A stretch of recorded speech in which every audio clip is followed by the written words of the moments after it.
दांत में दर्द हो रहा है। अच्छा, तुम तो बहुत फिल्मी डायलॉग्स मारते थे कि मर्द को दर्द नहीं होता है। वो तो मैं ऐसे ही डायलॉग मारता था। ठीक है, ये लौंग चबा लो, कुछ देर में दर्द कम हो जाएगा। मेरे दांत में दर्द हो रहा है और तुम मुझे लौंग दे रही हो। दांत के लिए इससे अच्छी मेडिसिन तुम्हें कहीं नहीं मिलेगी। लेकिन घरों में तो इसे मटन कोरमा, चिकन कोरमा और बिरयानी बनाने में इस्तेमाल किया जाता है ताकि खाने में स्वाद और खुशबू मिले। लौंग का इस्तेमाल सिर्फ खाने में ही नहीं किया जाता बुद्धू, इसके और भी इस्तेमाल हैं जो पूरी दुनिया में किए जाते हैं। ये लौंग सबसे पहले आया कहाँ से? इसकी कोई हिस्ट्री तो होगी। आर्कियोलॉजिस्ट का ये मत है कि लौंग का यूज 18th सेंचुरी BCE से किया जा रहा है। सबसे पहले लौंग 1700 BC के आसपास सीरिया में एक सेरेमिक वेसल के अंदर पाया गया। 3rd सेंचुरी BCE में हान डायनेस्टी के राज्य के दौरान चाइनीज एम्परर ब्रेथ फ्रेशनर के लिए लौंग का यूज करते थे। Oh great! तो क्या लौंग की खेती चाइना में होती थी? लौंग की खेती की शुरुआत इंडोनेशिया के मालुकू आइलैंड से हुई थी, जिसे हिस्टोरिकली स्पाइस आइलैंड्स भी कहा जाता है। साथ में बकान, माकियान, मोती, टर्नेट और टिडोर में इसकी खेती की जाती थी।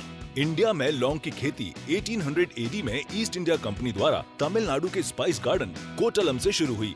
लोगों ने इसे इतना पसंद किया कि 1850 AD के बाद नीलगिरीज, ट्रावनकोर स्टेट के दक्षिणी भाग और पश्चिमी घाट की पहाड़ियों तक इसकी खेती की जाने लगी। इंडिया के अलावा लौंग की खेती जंजीबार, मेडागास्कर, ब्राजील और मॉरिशस में होती है। अच्छा, 18वीं सदी तक इंडिया में लौंग की खेती नहीं होती थी, तो फिर लौंग की ट्रेडिंग किसने शुरू की थी? लौंग की ट्रेडिंग सबसे पहले अरब सेलर्स और मर्चेंट्स ने शुरू की थी, लेकिन 4th सेंचुरी AD में जब अरब मर्चेंट्स लौंग लेकर यूरोप गए तो बड़े पैमाने पर कंज्यूम नहीं हो पाया और यूरोपियन ने इसे गरीबों का मसाला बताया।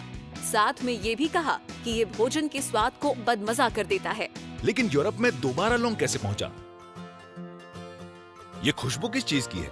ये खुशबू मेरे गार्डन से आ रही है। गेस करो मैंने अपने गार्डन में क्या उगाया है? खुशबू तो जानी पहचानी है। तुम्हारी नाक भी अब काम नहीं कर रही। अरे ये फेनल सीड की महक है। Fennel seed? ये क्या वाला है? फेनल सीड यानी सौंफ। वही जो रेस्टोरेंट में खाने के बाद देते हैं? हाँ वही। तुम्हें पता है इसका सीधा कनेक्शन गाजर की फैमिली से है। गाजर की फैमिली से? वो कैसे?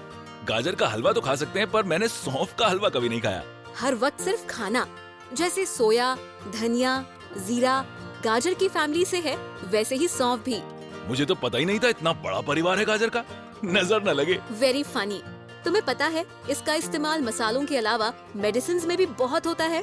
अच्छा, मैं तो सिर्फ माउथ फ्रेशनर के तौर पर यूज करता हूँ। हाँ, सौंफ एक बहुत अच्छा माउथ फ्रेशनर भी माना जाता है, और वो भी आज से नहीं बरसों से। ऐसा माना जाता है कि सौंफ सबसे पुराने मसालों में से एक है। कब से इस्तेमाल हो रहा है इसका? 1500 BC की एक Egyptian medical book Ebers papyrus में भी मेंशन किया गया है 3500 साल पहले भी सौंफ इस्तेमाल होता था। 77 to 79 AD में रोम के प्लिनी, जो कि नेचुरालिस हिस्टोरिया के ऑथर थे, उन्होंने भी यही कहा था कि सौंफ की हिस्ट्री भी बहुत ज्यादा पुरानी है। ये तो वाकई बहुत पुरानी है। प्लिनी तो ये भी मानते थे कि सांप भी सौंफ खाते हैं और सौंफ के पौधे पर लौटते हैं ताकि स्किन छोड़ने के बाद उनकी आई साइट और भी तेज हो सके। इस ऑब्जर्वेशन के बाद प्लिनी ने ये भी माना कि सौंफ इतना पावरफुल हर्ब है कि 22 अलग एलिमेंट्स को ठीक कर सकता है। मतलब सौंफ इंसानों के साथ ही साथ सांपों के लिए भी फायदेमंद है। सौंफ आज भी इंडिया के कुजीन और ट्रेडिशंस का एक जरूरी हिस्सा है, पर इसका मूल स्थान सदर्न यूरोप और मेडिटेरेनियन एरिया है। मतलब कि सौंफ की शुरुआत इन्हीं एरिया से हुई है। ग्रीस की फेमस मैराथन वॉर, जो कि 490 BC में पर्शियंस के साथ हुआ था, वो फेनिल के ही फील्ड में हुआ था।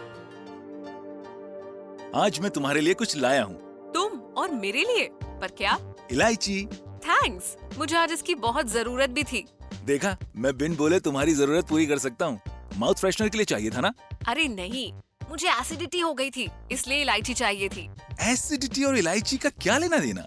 अरे इलायची बहुत ही गुणकारी मसालों में से एक है, और महंगी भी। इलायची को दुनिया के सबसे एंशिएंट मसालों में से एक माना जाता है। कई दूसरे मसालों के साथ ही इलायची का इतिहास 4000 साल पुराना माना गया है। इसका वैज्ञानिक नाम एलिटेरिया कार्डामोमम है। इसका पहला शब्द एलिटेरिया है, जिसका मूल शब्द है इलम, जो कि द्राविडियन भाषा से लिया गया है, जैसे कि कन्नड़ में इलाकी, तेलुगु में येलक्कू और तमिल में इलाक्कई। इसके दूसरे शब्द कई का मतलब होता है बीज या फल। इन दो शब्दों से मिलकर कार्डामम यानी कि इलायची शब्द की उत्पत्ति हुई है। अच्छा, पर इलायची की शुरुआत इंडिया में कहाँ से हुई थी? करीब 2000 बीसी में इलायची की खोज पहली बार दक्षिणी भारत के पश्चिमी घाटों के बरसाती जंगलों में हुई थी और ऐसा माना जाता था कि उस वक्त दुनिया की सबसे ज्यादा इलायची उन्हीं पहाड़ियों में उगाई जाती थी। वाह, काश वो पहाड़ियाँ मैं ढूंढ लूं तो बहुत अमीर हो जाऊंगा। इसकी कीमत दवाइयों और पकवानों में ज्यादा इस्तेमाल होने की वजह से इतनी ज्यादा है। अच्छा, तो क्या एंशिएंट टाइम से ही इसका इस्तेमाल दवाइयों में होने लगा था? द एबर्स पपायरस नाम के एक इजिप्शियन डॉक्यूमेंट में ये लिखा है कि 1500 बीसी में एंशिएंट इजिप्शियंस इलायची का इस्तेमाल दवाइयाँ बनाने के अलावा कई धार्मिक कार्यों में भी करते थे। वैसे इलायची की खुशबू है बहुत रिफ्रेशिंग।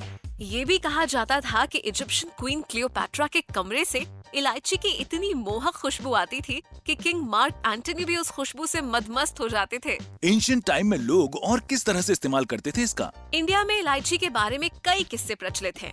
4th सेंचुरी बीसी में चाणक्य के अर्थशास्त्र में लिखा गया है कि इलायची का इस्तेमाल गिफ्ट्स के तौर पे भी किया जाता था। काश मुझे भी कोई इलायची गिफ्ट करता। ठीक उसी दौरान ग्रीक भी ईस्ट इंडिया से इलायची इंपोर्ट करने लगे थे।